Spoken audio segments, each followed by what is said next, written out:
Ce matin, le titre du message, Recycler la souffrance, vous paraît probablement paradoxal. Je vais vous raconter un peu ce que je devais faire l'année passée. L'année passée, je devais être avec vous à peu près à ce moment-ci de l'année. Donc, je m'apprêtais à venir à Saint-Georges et je suis sorti sur le balcon en arrière, sur le patio, et j'ai fait 2 pas et finalement, je suis tombé à terre, étendu sur le patio à terre. Donc, vraiment comme une sorte de plus que d'étourdissement. Donc, il y avait comme des palpitations cardiaques. Je suis tombé à terre. Ma femme l'a entendu.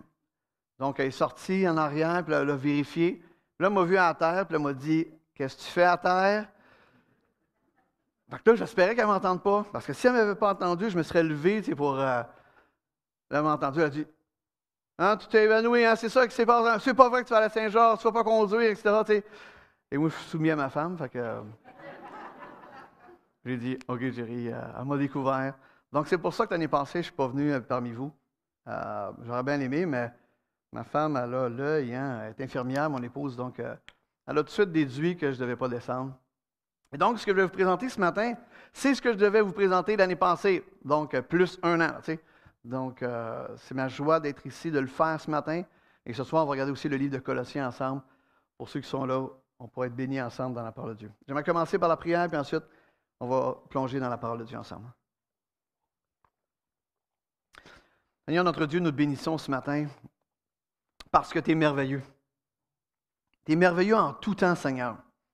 Lorsqu'on est jeune, lorsqu'on est plus vieux, peu importe le pays où on se trouve dans le monde, peu importe notre éducation, notre travail, tu demeures merveilleux. Tu demeures gracieux, grand, magnifique, Seigneur. On a besoin que tu puisses nous éduquer à ta bonté, Seigneur. Nous éduquer à ta miséricorde dans ce monde qui est dysfonctionnel, dans ce monde qui se dissout, dans ce monde qui est détraqué et dans lequel on vit aussi. Seigneur, viens nous conduire toujours près de toi. Viens nous conduire toujours près de ta parole. Viens nous aider à nous réfugier dans l'espérance de ta bonté, dans l'espérance de ton amour, qui n'est pas juste une espérance à venir, mais que c'est une espérance vivante actuellement, maintenant, dans le quotidien, chaque jour. Je te bénis, Seigneur, pour l'assemblée ici à Saint-Georges. Je te bénis, Seigneur, pour tous ceux qui persévèrent dans la foi. Je te bénis, Seigneur, pour tous ceux que tu as ajoutés, pour qu'ils puissent enrichir constamment ton assemblée, ton royaume. Je te remercie pour les serviteurs qui sont ici. Je te remercie, Seigneur, pour cette stabilité. Je te remercie pour tous les projets qui sont devant l'Église de Saint-Georges. Je te remercie pour tous ceux que tu vas ajouter, puisque la Bible dit que tu ajoutes chaque jour à l'Église ceux qui sont sauvés. Ajoute encore à ton royaume. Et sanctifie l'assemblée, les frères, les sœurs, les grands, les petits, que je puisse entendre dire de là-bas, à Joliette, que je puisse entendre dire qu'à Saint-Georges, les frères et sœurs marchent d'une manière digne de l'Évangile. Pour la gloire de Dieu le Père, dans le nom de Jésus-Christ. Amen. Amen. Je ne sais pas si, lorsque je parle d'Élisabeth Elliott, ça vous allume quelque chose. Élisabeth Elliott, c'est une femme donc, qui a épousé un homme qui s'appelait Jim Elliott. Ils ont été missionnaires en Amérique centrale dans les années 50. Et pour ceux qui n'ont pas encore situé Élisabeth Elliott, c'est elle dont le mari va être tué à un moment donné avec 5 autres missionnaires. Ils vont tous périr aux mains d'une tribu qui s'appelle les Waorani.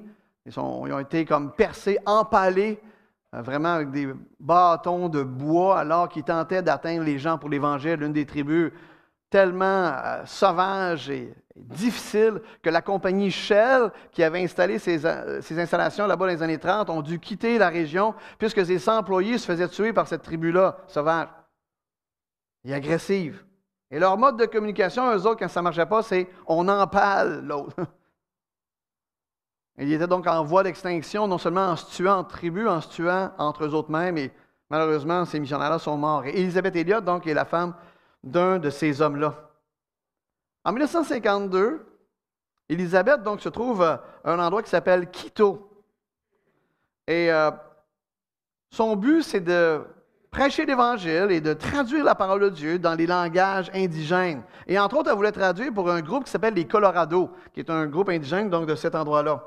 Et donc, pour traduire, tu as besoin d'un informateur, de quelqu'un d'une tribu qui va jouer l'intermédiaire linguistique pour aider à traduire de l'espagnol, puisque même si c'est une Américaine, elle devait parler l'espagnol pour pouvoir faire comprendre au personnage qui était le Colorado, afin qu'il puisse écrire la parole de Dieu.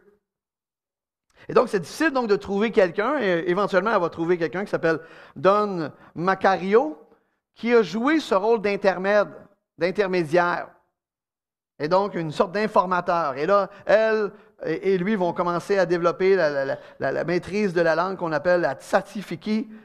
Et ça prend des mois de travail ardu, des sortes de langues. On a, dans la région de Joliette, on a les Atikamekw. Et si vous voyez l'écriture Atikamekw, parce que j'en ai décrit au-dessus de mon bureau, là, puis il y a beaucoup de O, de U, mais tu ne sais pas trop comment ça fonctionne. Même pas capable de le prononcer. Des langues difficiles à traduire d'une façon écrite. Et donc, des mois de travail. Et à un certain moment donné, un matin, Élisabeth, qui est dans une sorte de hutte dans la jungle, entend un coup de feu. Elle sort et finalement, on trouve ce traducteur, cet informateur-là, Don Macario, qui est tué, qui est mort. Qui est un croyant qui était en train de travailler à placer la parole de Dieu dans une langue rare pour que les gens entendent l'Évangile. Et il est tué parce qu'il y a un groupe de personnes qui se chicanaient avec lui pour l'espace territorial. Et lorsque c'est arrivé, Betty, puisqu'Élisabeth Elliott était surnommée souvent Betty, elle se disait dans sa biographie, ceux qui veulent lire un moment donné en anglais, qui s'appelle Becoming Elizabeth Elliott, qui traite un peu de sa vie dans la jungle. Et elle disait, est-ce que Dieu se soucie des tribus auxquelles on est en train de faire la traduction? Est-ce que Dieu se soucie de ça? Parce qu'il vient de faire tuer mon traducteur après plusieurs mois.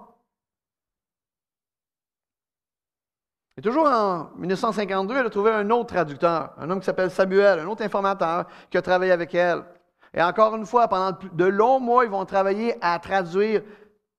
Et donc, Betty, à un moment donné, est en déplacement là-bas dans San Miguel, à Dos Rios, qui est des villages là-bas en Équateur, et pour étudier une autre langue qui s'appelle le Quichua.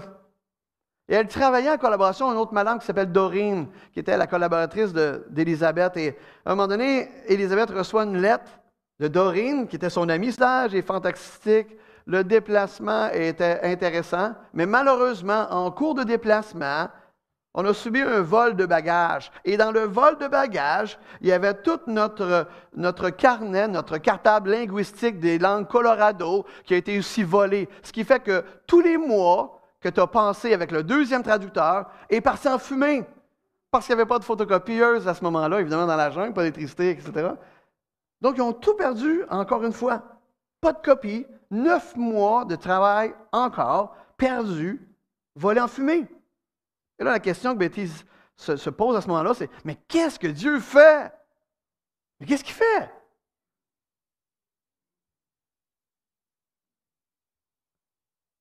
Et c'est peut-être la question qui se pose le plus souvent dans la population.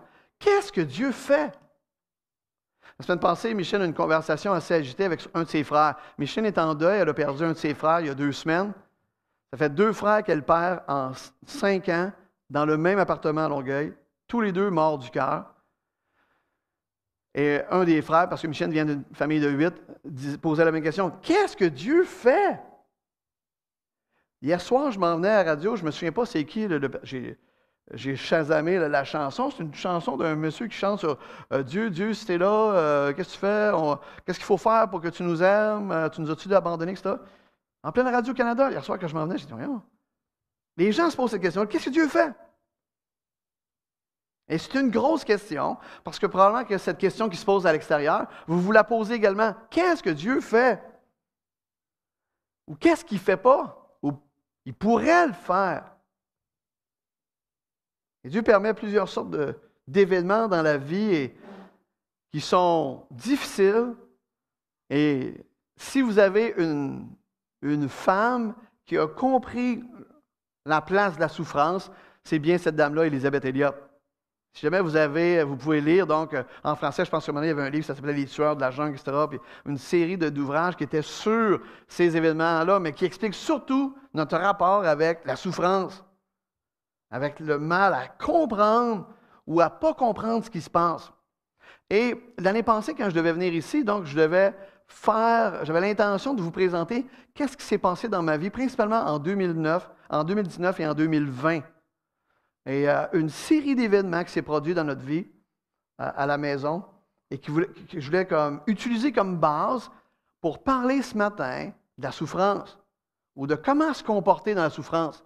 Fait que ce matin, ça va être assez simple. Je vais avoir une première longue partie où je vais vous raconter un peu une accumulation d'événements qui se sont produits en cascade dans notre vie en 2019 et en 2020. J'aurais même pu ajouter 2021-2022. Puis ensuite de ça, on va regarder 5 leçons que j'ai réfléchies pendant toute cette période-là intense où toutes sortes de choses nous sont arrivées. Et j'aimerais m'inspirer du texte, et si vous avez vos Bibles, vous pouvez tourner dans la parole de Dieu dans 2 Corinthiens chapitre 4 et le verset 16, que je vais utiliser pour amorcer la réflexion sur cette habitude qu'on peut développer ensemble de recycler la souffrance.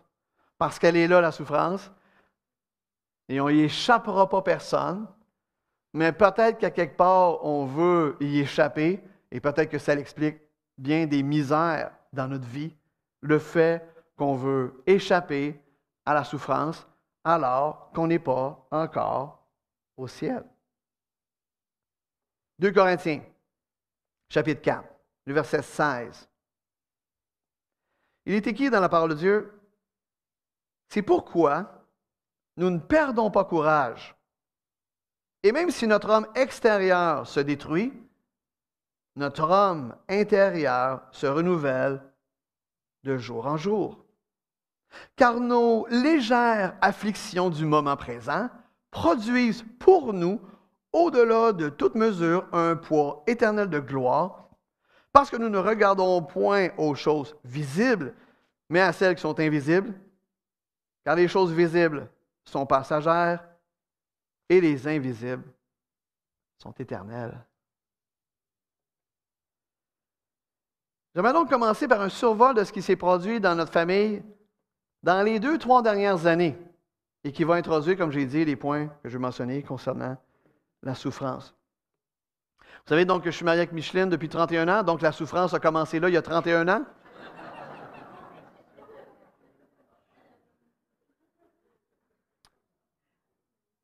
Puis ensuite, la souffrance a continué lorsque Justine est née, en 1994, dans la Beauce. Après ça, Charles Israël, en 95, Joseph en 97. Mais blague à part, en 2019, en février 2019, lors d'une rencontre ensemble avec mes frères et mes sœurs, on a reçu le bilan médical que ma mère était atteinte de l'Alzheimer. Donc, Maman Lise, pour ceux qui l'ont déjà vue, la connaissent, donc était diagnostiquée donc, d'un Alzheimer qui déjà, on laissait voir quelques problématiques au niveau de sa mémoire. C'est drôle parce que pendant les vacances, souvent, je lis des biographies at large pour essayer de juste calmer les hamsters. Moi, j'ai une famille d'hamsters ici, là, j'ai une colonie d'hamsters dans ma tête qui roule. Fait qu'imaginez-vous que ça... Fait que j'ai lu des biographies. J'ai lu une de Henri Richard, qui est un joueur de hockey du Canadien, qui a fini, entre autres, sa vie, dans les 5 dernières années de sa vie, d'un Alzheimer assez prononcé. Et j'étais comme, oh, wow, c'est pas très... Il y a plein de maladies. Celle-là, je pense que j'aimerais pas l'avoir. Mais on ne choisit pas nos maladies. Mais on peut choisir notre Dieu. Choisir comment on va faire face à ce que Dieu met devant nous. Donc, maman est diagnostiquée Alzheimer au mois de février en 2019. Au mois de mars, c'est-à-dire le mois suivant, mon père meurt. Mon père décède. Mon vrai père, Valérien Gagné, que j'ai peu connu parce qu'on s'est sauvé de mon père. Quand j'étais petit, on vivait à Shefferville, on s'est sauvé de lui. On l'a recontacté quelques fois pour le connaître et finalement, il est décédé. On est monté donc aux funérailles.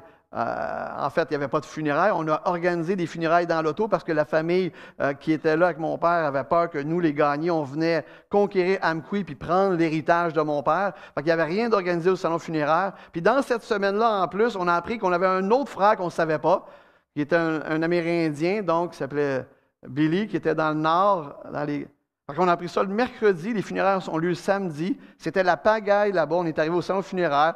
Là, j'ai rentré voir le directeur funéraire. J'ai dit, ça vous dérange-tu que je prends tout en charge? Là, il était comme, non. Il m'a tout donné ça. C'était la pagaille familiale. Nous autres, on venait en paix pour ça. Pour essayer de faire le bien, puis d'user de l'occasion pour prêcher l'Évangile. En avril, on a une pastorale provinciale qui avait lieu dans le coin de Magog. Et pendant le temps de louange, alors qu'on célébrait le Seigneur, la télévision s'est fermée. Je suis tombé sans connaissance. Je suis tombé sur Nathalie Turcotte qui était en avant de moi. On était en train de célébrer. Puis je suis tombé à terre. Puis moi, je pensais que j'étais mort. J'étais étendu à terre. J'ai complètement perdu la carte, etc. C'est drôle parce que le thème de cette pastorale-là, c'était l'amitié. Puis mon ami François Turcotte avait parlé le matin, puis il avait dit, ouais, parce que j'ai certains amis, puis il me dit, hey, j'ai pas hâte au jour où un des amis meurt. Tu sais, il dit ça le matin et le soir, moi je tombe. Là, je suis à terre. Puis là, je suis certain que je suis mort parce que j'étais comme conscient, c'est comme noir. Puis là, moi, j'attendais, étant donné que je pensais que j'étais mort, là, j'ai dit, ça y est, je suis mort. Fait que là, j'attendais comme un spasme pour m'enlever vers Jésus. Je m'attendais à, tu sais, que la lumière arrive, qu'un ange dit, hey, viens-t'en, c'est le temps de partir, tu sais. Puis là, à un moment donné, là, dans cet état-là, à un moment donné, j'ai entendu une voix, là, j'ai dit, c'est le Seigneur qui m'appelle. Là, j'ai entendu, comme Samuel dans l'Ancien Testament, tu sais, Stéphane. Stéphane. Puis là, ça criait, là, Stéphane! Puis finalement, c'était ma femme. Là, j'ai dit, oh non! Je suis encore vivant. Le mercredi, on arrive à Joliette. Mettons, à 6 heures, je rentre à l'hôpital, à 6 heures. Puis là, ben, on a attendu, ça prend pas de temps, on a attendu. J'ai passé à 2h45 le lendemain matin. Puis là, ils m'ont examiné, ils m'ont dit, monsieur, on va. Je ne me souviens pas du verdict. Fait qu'on sort. À 3 heures du matin, on sort de l'hôpital, puis on s'en va à la maison. Puis là, rendu à la maison, on stationne l'auto. Puis à un moment donné, j'ai décidé d'aller au chemin pour aller chercher les poubelles, ramener les poubelles. Puis là, ma femme tombe. Fait que là, tu sais, j'ai dit, là, je m'en viens. Puis là, elle est à terre. Là, j'ai dit, faut que je la ramasse, c'est comme. Puis là, Mich, là, elle se plaignait. Fait que là, finalement, je prends Micheline, on la rentre dans la maison. Charlie était là. Puis on la rentre dans la chambre, puis à un moment donné, elle se lance à terre, elle crie. Là, on retourne à l'urgence. Fait que là, le gars de l'urgence, il me revoit rentrer. Tu sais, j'ai passé, tu sais, j'avais dépassé même 8 heures de travail. J'avais été 9 heures, tu sais, j'aurais pu même être payé. J'ai fait mon chiffre. Fait que là, lui, il m'a vu tout ce temps-là. Là, il me voit rentrer encore.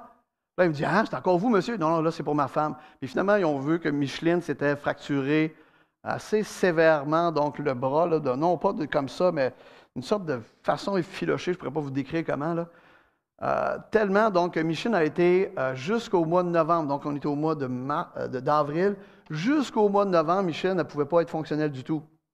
Pas manger, pas dormir, pas à la salle de bain, pas se laver, etc. Pas de travail, elle était complètement dysfonctionnelle. Et donc ça a été extrêmement pénible, dans le sens pour Mich, elle a énormément souffert dans cette période-là. Fait que dans l'été, 2 mois après, pour essayer de pouvoir divertir ma femme, on a été voir le Cirque du Soleil. Donc, on s'est rendu donc à Montréal, on a mis notre automobile dans un stationnement incitatif, on a été voir le Cirque du Soleil, c'était Allégria, Michel était contente, elle avait toute une sorte de plâtre. On revient le soir, puis on revient dans le stationnement, puis là, elle me dit, où c'est que tu as stationné l'automobile? Là, j'ai dit là. Fait que là, finalement, elle dit non, mais il n'est pas là, elle doit être ailleurs. Là, j'ai dit c'est là, Michel. Fait que là, il y avait une pancarte, c'était marqué remorquage, c'est vous. Là, j'ai dit on s'est fait remorquer. Fait que j'appelle remorquage, ils me disent non, non, on n'a pas remorqué rien à ce niveau-là. Fait que là, quand j'ai accroché, j'ai dit on s'est fait voler notre char. On avait une RAV4 rouge là, qu'on avait acheté une année, là, tu sais. Fait que Michel ne veut pas chercher un peu partout dans le stationnement. Finalement, on a constaté qu'on s'est fait voler la RAV4. Fait que là, Michel est avec son plâtre dans le stationnement à Montréal. Là, les policiers étaient à 10h, 10h15. Les vacances commençaient à Montréal, puis en plus, il y avait les feux de l'Auto-Québec. Fait que les policiers m'ont dit ouais, bon, on va s'en venir bientôt. Là. Ça peut être entre 15 minutes et 3 heures. Et ça a été 3 heures. Parce qu'on était là de 10h le matin jusqu'à 1h30 le matin dans le stationnement. En tout cas, à un moment donné, on était quêtés un peu chez la Cage au Sport, tu sais. Donc, c'est ça. Cage au Sport, c'est un.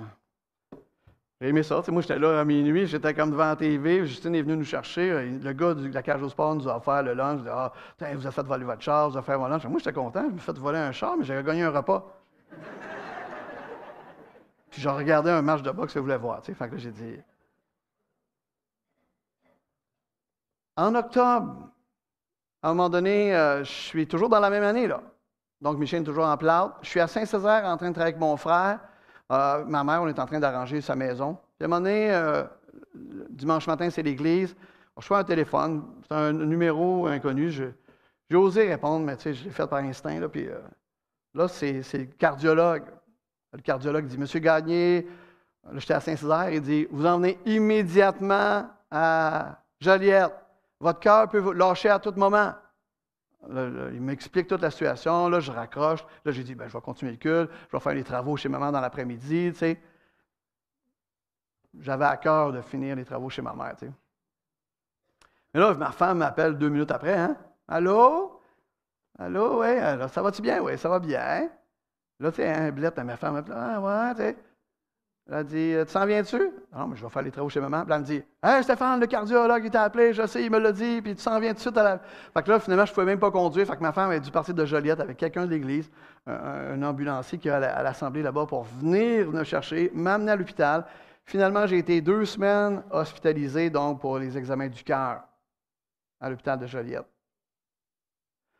La bonne nouvelle, c'est que je commençais à être content parce que je rentrais dans mon argent. Parce que toutes les années où tu as payé, donc pour la RRQ, puis toutes ces affaires-là, moi, je n'avais jamais profité de l'hôpital. Puis là, je faisais comme des tours de manège dans toutes les façons. J'étais comme, ouais, c'est cool, là, je rentre dans mon argent. Tu sais.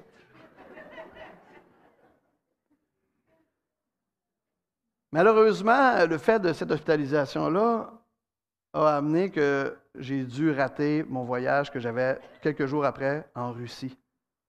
J'étais assigné pour aller en Russie avec 2 de mes amis. On avait un ministère auprès des églises qui se développe là-bas à Leningrad. Et j'avais mon passeport, tout écrit en russe, etc. Puis là, j'étais cloué sur le lit de l'hôpital. Mes amis sont venus me voir, après ça, ils se sont envolés pour la Russie. Puis là, j'étais comme, ah, man.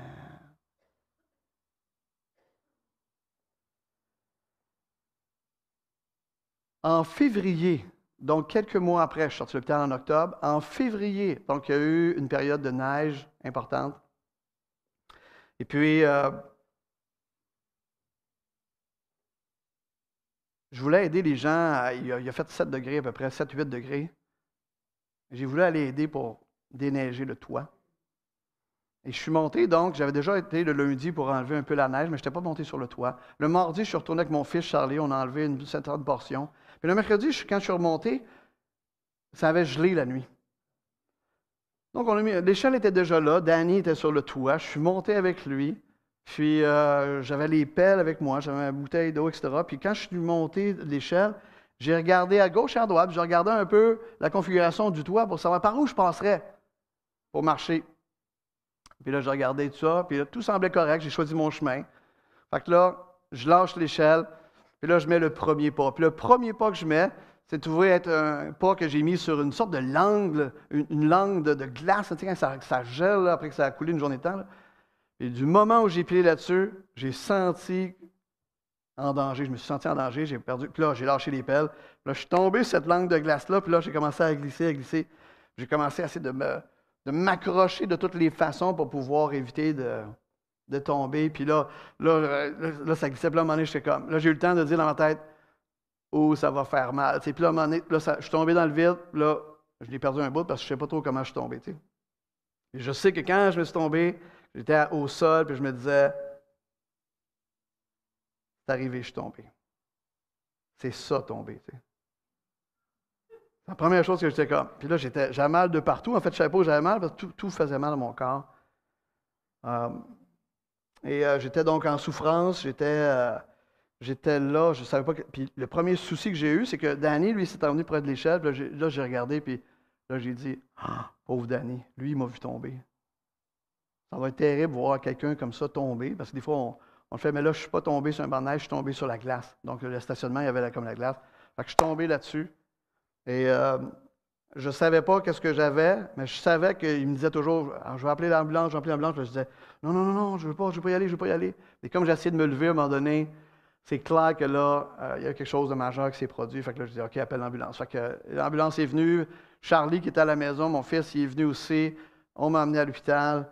Et finalement, donc, on a constaté que j'avais la colonne cassée. En fait, je ne savais pas jusqu'à ce qu'à un moment donné, ils me transfèrent en ambulance, ils me transfèrent pour pouvoir prendre radiographie. Puis lorsqu'ils m'ont levé sur une couverte pour pouvoir me transporter, juste sur la plaque à côté, là j'ai crié, là, je savais que là, ma vie venait de changer. Là.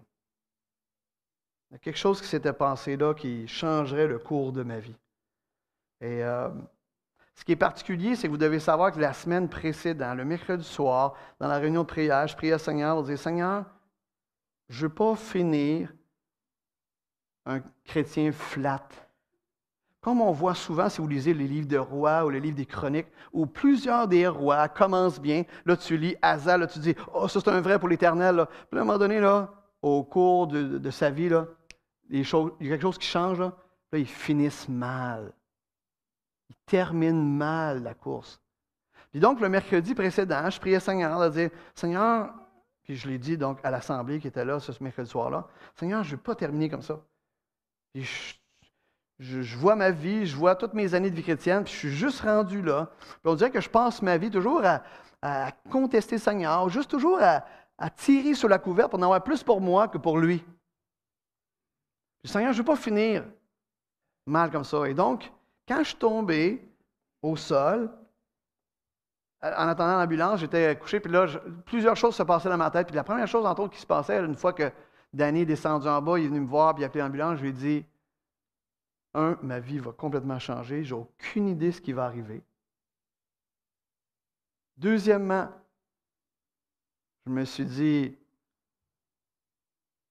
c'est une réponse à la prière que j'ai faite la semaine passée. Je le savais pertinemment. Je ne savais pas que Dieu répondrait comme ça, mais j'étais parfaitement convaincu que c'était en train de se passer. Et pire que ça, le dimanche soir, précédant ma chute a lieu un mercredi, donc une semaine après la prière que j'ai faite. Le dimanche soir, dans la nuit, j'ai rêvé que je tombais. C'était tellement clair, je ne savais pas ce que ça signifiait, mais c'était tellement clair que le mardi, la journée précédant ma chute, quand j'étais avec mon fils Charlie sur le toit, j'ai raconté ça. Puis là, on a fait plus attention encore, puis on a pris toutes les précautions, etc. Fait que quand je suis tombé le mercredi matin, tout était clair que Dieu était en train de faire dans ma vie d'une façon que je n'avais pas imaginée. Puis il venait m'atteindre dans mon corps pour me dire, tu vas arrêter et tu vas savoir que je suis l'Éternel. Ce qui est particulier, c'est que j'étais, comme quand je suis tombé sans connaissance l'année auparavant, dans un état de quiétude et de réconfort. C'était étrange parce que j'étais comme vulnérable, j'étais comme résigné dans ma souffrance. Ça faisait mal, ça brûlait, là, c'était comme le feu dans le dos. Là. Puis en même temps, il y avait cet élément-là. Et ce texte, c'est pourquoi ne perdons pas courage. Et même si notre homme extérieur serait détruit, notre homme intérieur se renouvelle de jour en jour. C'est à ce moment-là, quand ça va mal, qu'on est révélé. En fait, je me souviens qu'une des choses qui s'est passée parce que à l'hôpital, quand ils m'ont amené à l'hôpital, ils m'ont transféré à Montréal, puis je suis tombé le mercredi matin, mais le jeudi, il y a eu du verglas à Montréal, ce qui fait qu'il y a eu plusieurs accidents. Fait que mon opération a été reportée jusqu'au vendredi après-midi. Fait que de mercredi matin jusqu'au vendredi après-midi, j'étais couché donc sur une civière, je ne pouvais pas bouger, rien, etc. Je devais attendre seulement. Puis quand tu attends, tu as le temps de réfléchir. Tu as le temps de réviser tes priorités, tu as le temps de réviser, tu as le temps de laisser le Seigneur te visiter. C'est un peu comme quand tu vas à la montagne ou à la mer, mais le plus médical. Mais dans les trois cas, Dieu dit, je veux attirer ton attention. C'est drôle parce que j'aurais pu avoir une réaction particulière, parce qu'il y a un psaume dans le psaume 121, 3, hein, quand il dit, je lève les yeux vers les montagnes. D'où viendra le secours? Le secours me vient de Dieu, qui a fait la terre et les cieux. Alors ça, il dit quoi? Il ne permettra point que ton pied chancelle. Mais j'ai dit, mais c'est pas vrai ce verset-là? Je suis tombé. Mon pied a chancelé. Je suis tombé en bas du toit sur une église. Si tu tombes à la job, là, tu es dans l'église. Lorsque j'étais en rémission, à un moment donné, il y a des personnes âgées que je rencontrais dans un des centres, puis quand ils savaient que j'étais un pasteur, parce que j'étais longtemps aussi en marchette, donc Puis là, la personne disait, mais ça ne se fait pas qu'un homme de Dieu puisse s'y permettre ça. Ben oui, ben oui, ben oui, il permet ça. C'est pas à cause que c'est écrit, ne permettra point que ton pied chancelle, que ça veut dire que parce que je suis Stéphane, je suis une plaque de glace sur un toit, ça se peut que les lois de la physique aussi rentrent en ligne de compte. C'est ce qui s'est passé. En fait, un des livres bibliques que j'aime énormément, c'est le livre de l'Ecclésiaste, dans lequel j'ai résumé ça comme ceci. Tout peut arriver à quiconque en tout temps. C'est assez clair? Prenez des notes. Tout peut arriver à quiconque en tout temps. Puis une des problématiques qu'on a dans l'Ecclésiaste, c'est que quelqu'un voudrait comme sortir de cette loi-là, comme si nous autres, on était exemptés, que les choses nous arrivent, que les accidents nous arrivent, que la perte d'emploi nous arrive, que la mort nous arrive, que le rejet nous arrive, que... À quelque part, au fond de nous autres, on aimerait ça être exemptés d'être dans cette loi-là. Ce qui fait qu'on se trouve à avoir les problématiques que justement Salomon dans l'Ecclésiaste est en train d'encadrer et de dire, tu ne pourras pas t'en échapper. C'est pas là que va être ta délivrance, c'est pas là que va être ton soulagement de penser te sortir de tout ça. Et donc, j'aurais pu être amer envers le Seigneur à cause de ce verset-là, il ne perdra pas ton pied chancelle. Mais voici peut-être certaines leçons que j'ai apprises donc dans cette période-là. La première leçon que j'ai apprise, c'est la souffrance. En Romains chapitre 8, le verset 18, il est écrit concernant cette souffrance-là, et c'est là que venait l'idée de recycler la souffrance dans Romains chapitre 8. Et le verset 18, vous connaissez ça, hein, quand il dit « J'estime que les souffrances du temps présent ne sauraient être comparées à la gloire à venir qui sera révélée pour nous. » Recycler la douleur, recycler la misère, c'est ce que Jésus a fait lorsqu'il était à la croix. Il aurait pu être fâché d'être la seule personne de la Trinité à devoir aller être offert en pâture, brisé, malmené, ridiculisé, frappé.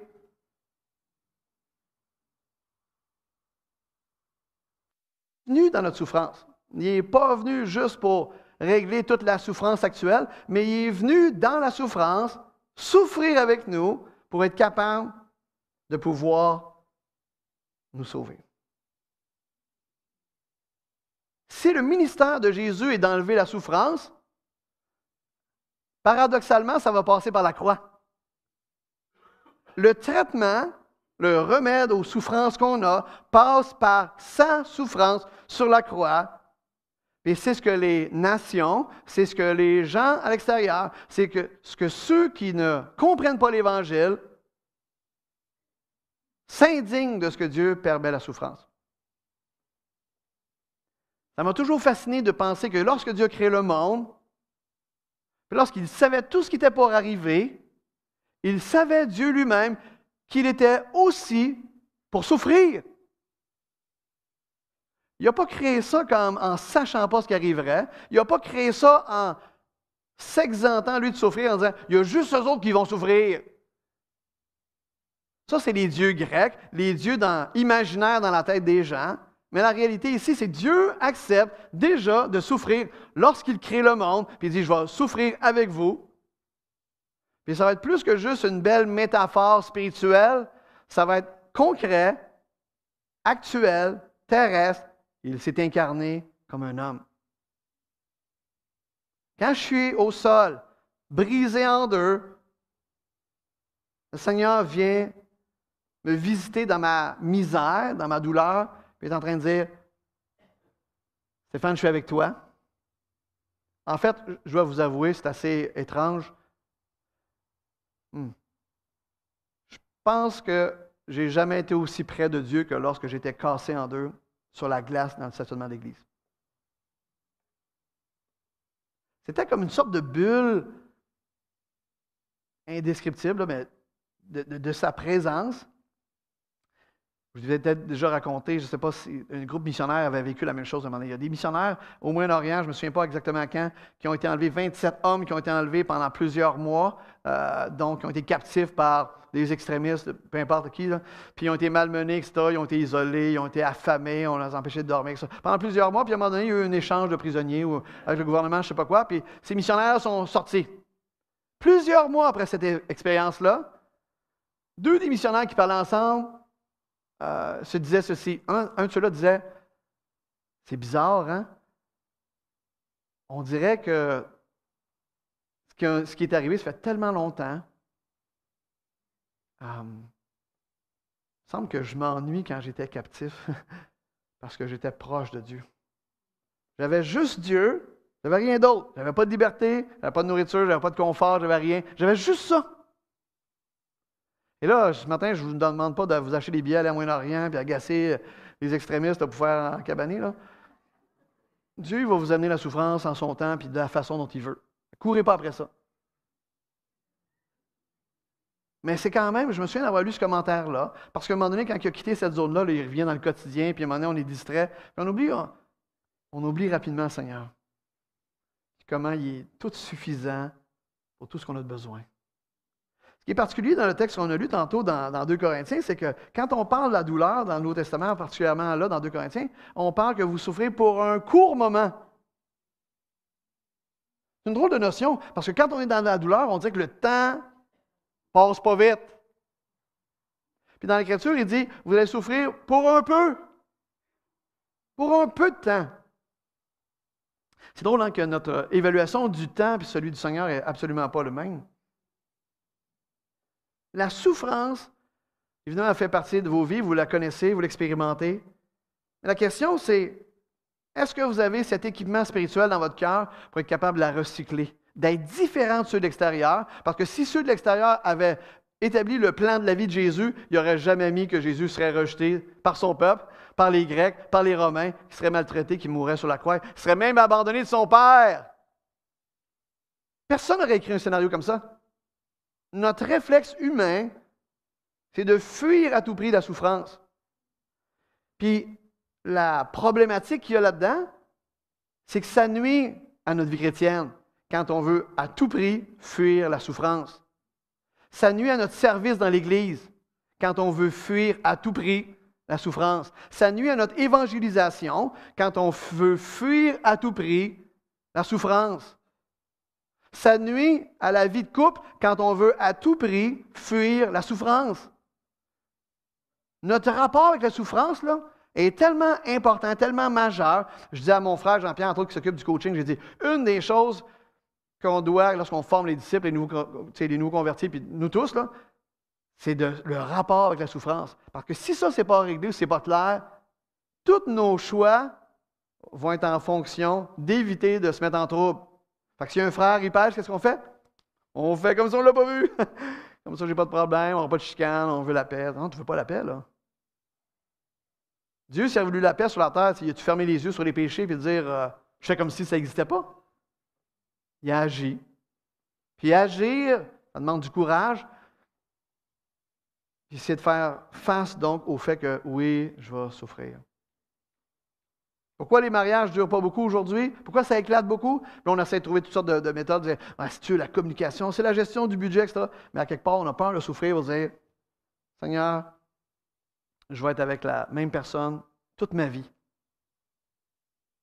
Dans les bons, dans les mauvais jours, etc. Puis mon cœur, il est comme, je vais le meubler de vérité éternelle, qui vont être capable de comprendre dans la maturité, à l'image de Jésus, là, dans cette maturité-là, la souffrance que je vis. Mais l'éléphant dans la pièce, là, c'est, j'ai pas envie de souffrir, je vais faire tout ce que je peux pour éviter ça. Quitte à ce que le Seigneur il en trouvera d'autres mondes pour faire son œuvre. Il en trouvera d'autres mondes pour faire le ménage ou l'évangélisation. Là. Il en trouvera d'autres. Puis là-dedans, on est malheureux. Là-dedans, on est malheureux parce qu'à quelque part dans notre cœur, ce n'est pas ce qui correspond à l'Évangile. À un moment donné, c'est écrit ici, l'Évangile est au milieu de vous et dans le monde entier. Il porte des fruits, ça croit. L'Évangile. Et qui dit l'Évangile implique la croix.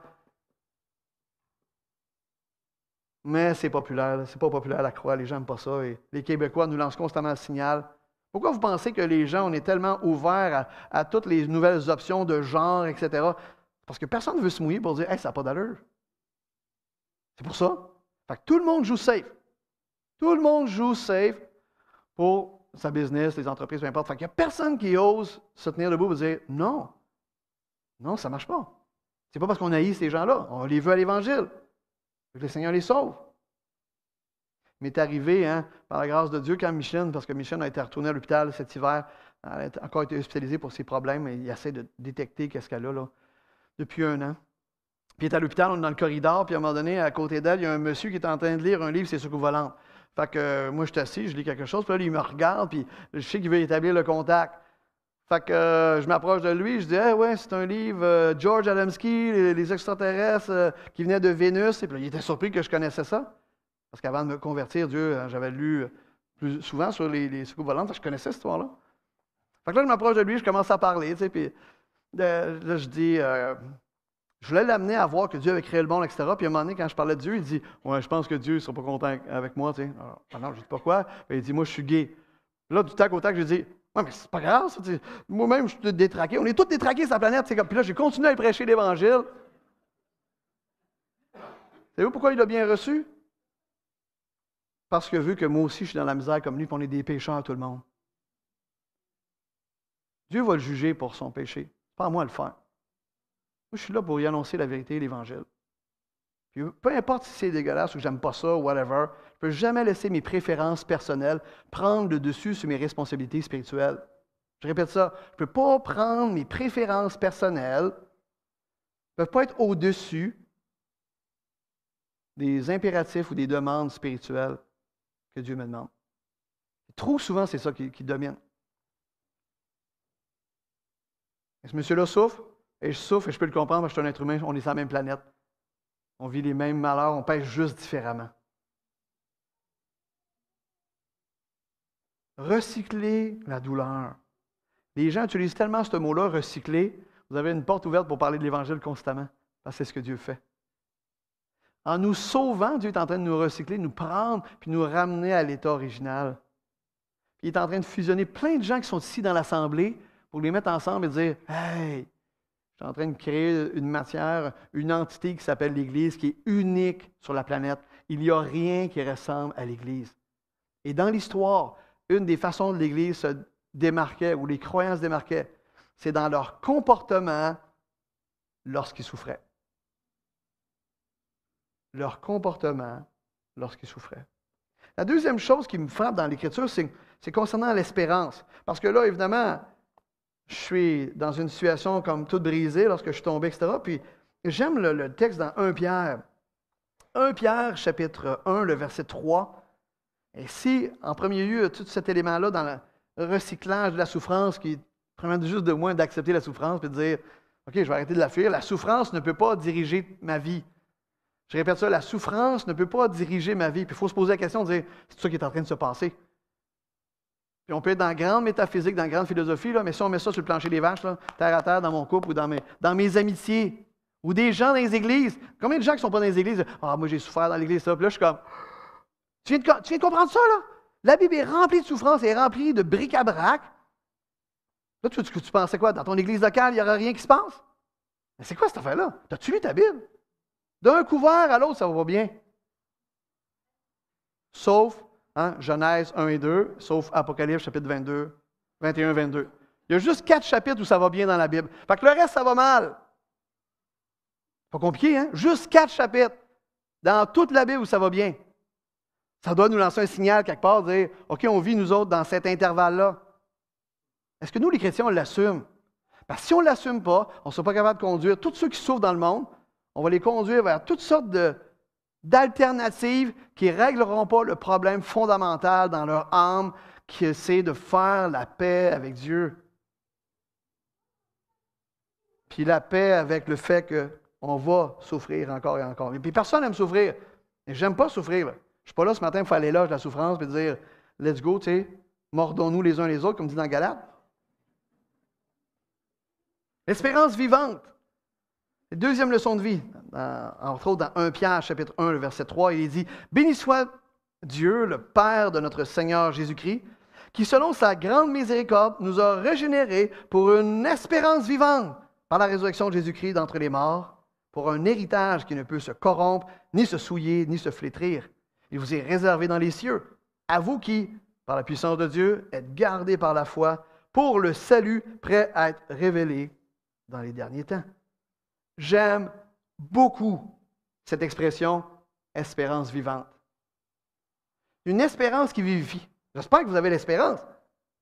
L'espérance, comme dans 1 Corinthiens chapitre 15, qui parle de la résurrection, où Paul est en train de démontrer aux gens, parce qu'à Corinthe, il y a des gens qui commençaient à penser que soit que la résurrection a déjà eu lieu, ou il y en a d'autres qui disaient qu'il n'y aurait pas de résurrection du tout.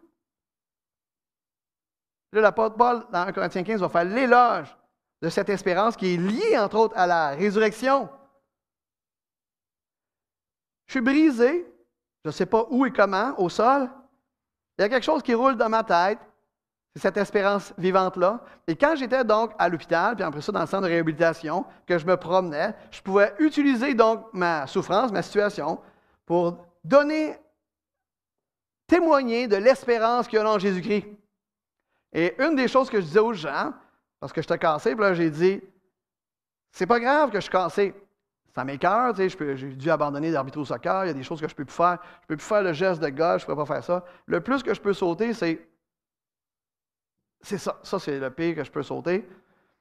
Donc, les enfants, hein, ils vont être contents. Ceux qui sont en maternité, « Ah, je saute plus haut que toi! » Oui, c'est vrai, tu sautes plus haut que moi.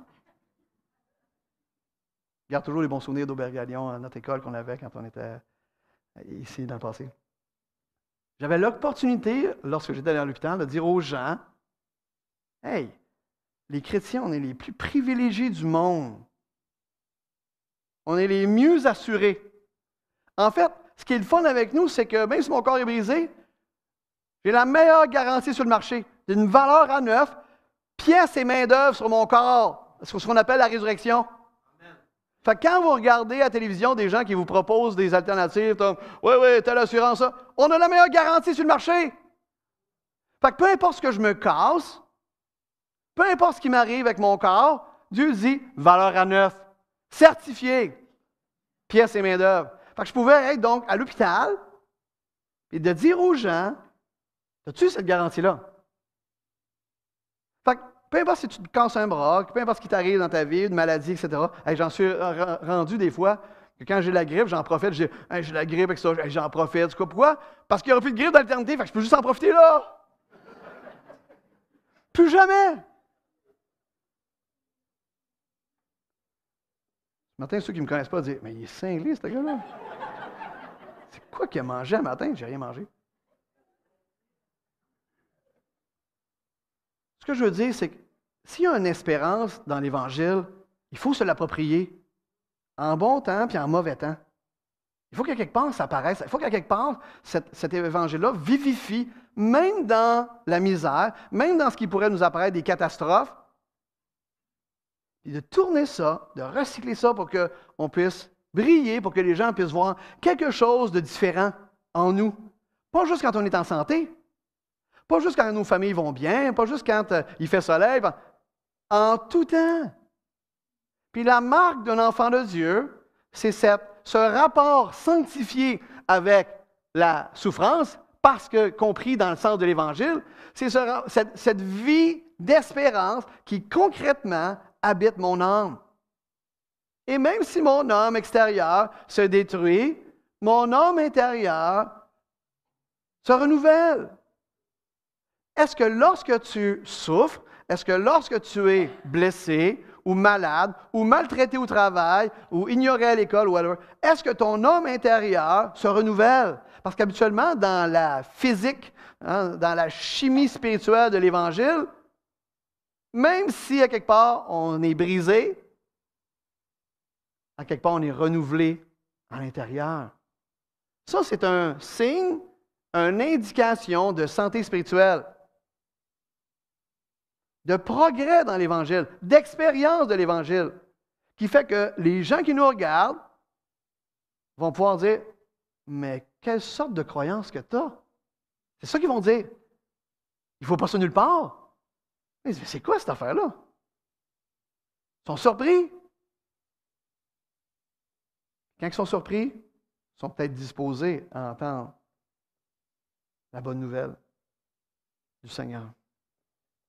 La souffrance, ça existe, mais on a une espérance vivante. Troisièmement, la crainte de Dieu dans le psaume 25, 12, il dit, « Quel est l'homme qui craint l'Éternel? L'Éternel lui montre la voie qu'il doit choisir. » Pourquoi je parle de la crainte de l'Éternel dans le contexte de la souffrance? C'est qu'à quelque part, la voie que Dieu va nous indiquer à chacun, la voie qu'on doit suivre, n'est pas la même. Et je reviens encore tantôt à nos peurs. Il y a un moment donné, on peut tomber dans le piège de craindre plus les maux terrestres, les douleurs terrestres, que Dieu lui-même. En fait, comme j'ai mentionné tantôt, notre peur de la douleur peut être plus forte que notre crainte de Dieu. Il y a quelque part, ça flirte avec l'idolâtrie lorsqu'à quelque part, je suis conduit, dirigé à quelque chose d'aussi dominant dans ma vie. Puis, ce n'est pas nécessairement quelque chose qu'on partage librement quand on est tout le monde ensemble à l'Église, etc. C'est quelque chose, des fois, qui est là secrètement dans les raccoins de notre cœur. Puis qu'on n'ose même pas se l'avouer, puis on espère que personne ne va venir fouiller dans cette zone de notre cœur pour explorer et dire, ça se peut-tu que je crains moins Dieu que je crains d'autres maux ou d'autres malheurs? La crainte de Dieu, c'est le commencement de la sagesse. Et les maux terrestres, les problèmes terrestres sont nombreux, puis ils sont accablants. Puis à quelque part, si des fois tu es accablé, là, c'est parce qu'à quelque part tu soupires après une cité céleste, un autre endroit où on n'aura plus ça. En fait, tout ce qui se passe dans l'actualité devrait toujours servir de levier pour que je regarde encore la délivrance qui s'en vient, d'être motivé par ça. Parce que peut-être aussi dans notre cœur, secrètement, on voudrait que sur la terre, ça aille bien, que ce soit la paix universelle, puis qu'il y ait de la nourriture pour tout le monde, puis qu'il n'y a plus de proxénètes, puis il n'y a plus de viols, puis qu'il n'y a plus de voleurs, etc., puis il n'y a pas de malfaiteurs, de vandalistes, etc., puis que tout ça s'est disparu là. Même sans Jésus. Parce qu'il n'y a pas de l'air d'être là, puis que les hommes, par nous-mêmes, on réussisse à accomplir que notre règne vienne. Que notre règne vienne. Que notre volonté soit faite sur la terre et toujours sur la terre. Et secrètement, dans les Québécois, dans les gens, partout dans le monde.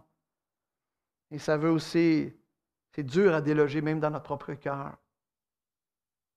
Et à un moment donné, je dois choisir si, Seigneur, est-ce que je te crains plus que je crains les maux, que je crains les problèmes, que je crains, est-ce que mon cœur est rempli toujours d'inquiétude?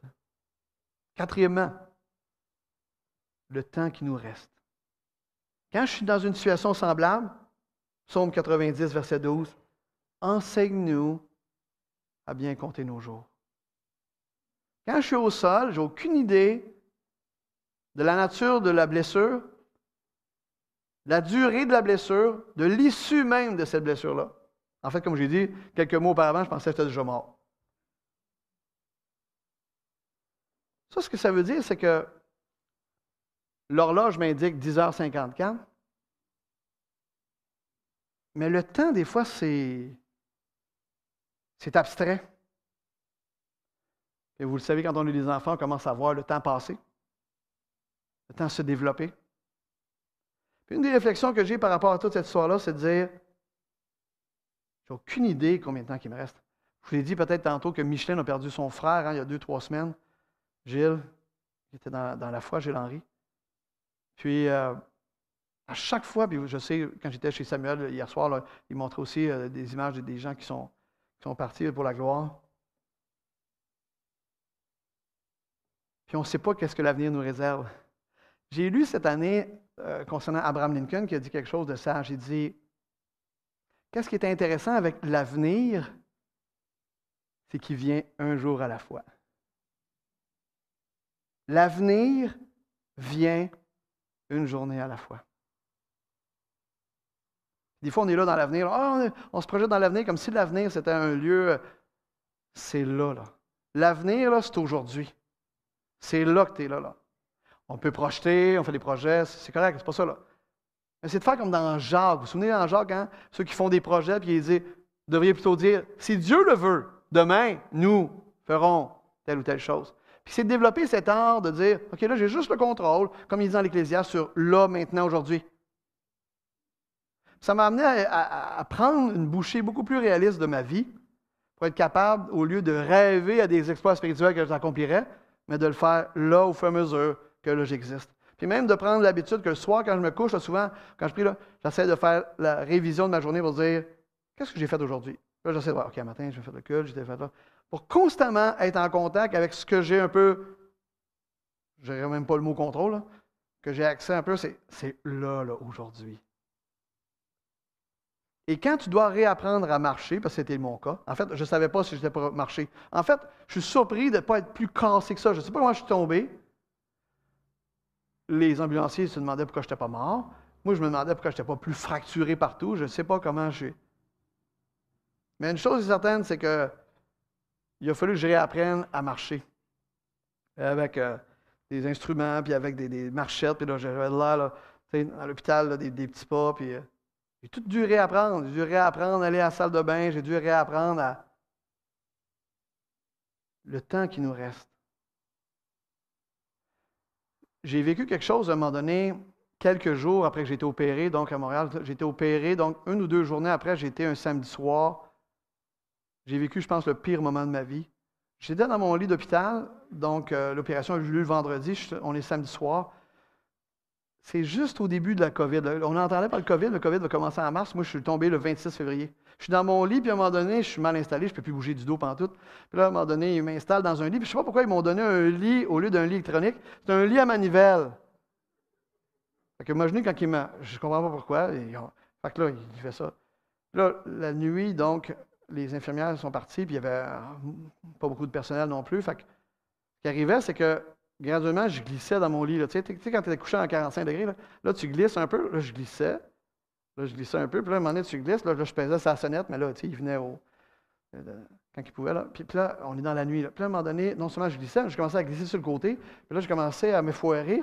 Puis là, j'ai pas de mes ailes. Puis là, à un moment donné, je suis comme en boule dans le lit. Là, la sonnette, j'ai pesé, elle n'est pas venue après. Elle était à 2h, 2h30. Puis là, j'ai chaud, je sue. Puis là, je tente le sommeil et l'éveil, je suis brûlé bien raide. Puis là, je suis tout dans une boule. Là, puis là, je suis comme dans une sorte de... Un peu comme Abraham, je ne sais pas si vous vous souvenez, lorsqu'il y a une noirceur qui vient, ou même sur Moïse, là, une sorte de noirceur qui vient, là, que je n'avais jamais expérimenté. Puis là, j'étais dans une détresse, là, comme un sentiment d'être abandonné, de tomber dans le noir, d'être impuissant totalement. Je n'ai jamais été aussi, incapable de faire quoi que ce soit. Là, j'étais comme juste une boule de chair dans un lit d'hôpital, intubé de partout, incapable de se bouger, il n'y a pas d'aide qui vient. Je me souviens, puis là, je suais au bout de là, j'étais comme, si c'est ça l'enfer, ça doit être horrible. Je n'avais jamais goûté quelque chose d'aussi noir, d'aussi déprimant. Et le lendemain matin, quand les infirmières sont venues, le nouveau chiffre, là, ils m'ont fait sortir du lit, puis là, je n'avais pas encore pleuré depuis que j'étais tombé. Là. Puis là, ils sont juste venus, là, ils sont mis devant moi, là, puis là, je me suis mis à pleurer. Là. J'étais tellement vulnérable. Là.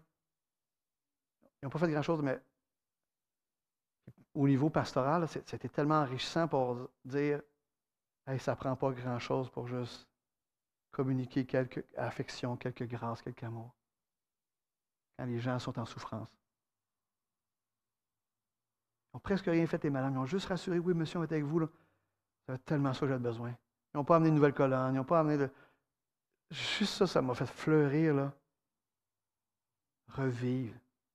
Et je me suis dit, profitons de chaque instant. Dans chacun des quotidiens que j'ai pour dire, comment je peux aimer les gens? Simplement. Totalement. Indéfectiblement. Toujours, toujours, toujours, toujours. Le temps qui nous reste,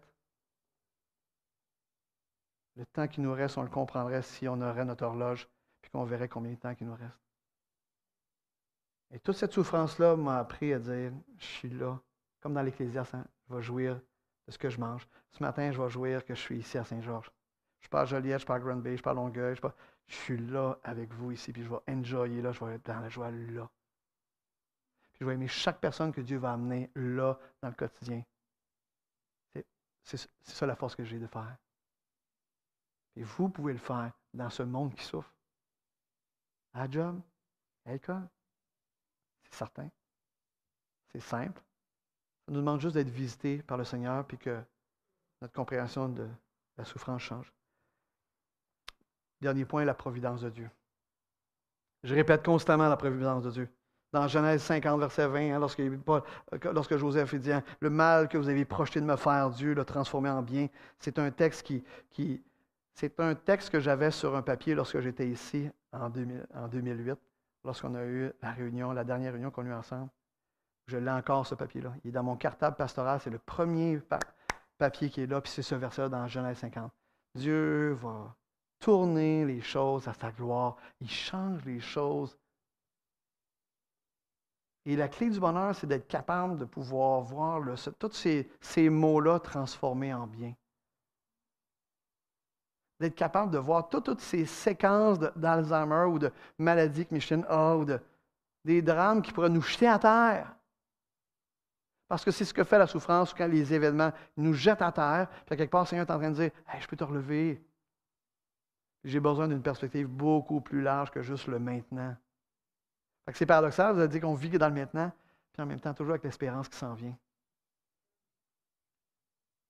Que Dieu nous aide à réfléchir sur la place que la souffrance occupe dans notre vie, mais surtout, est-ce que je suis en train de me sauver?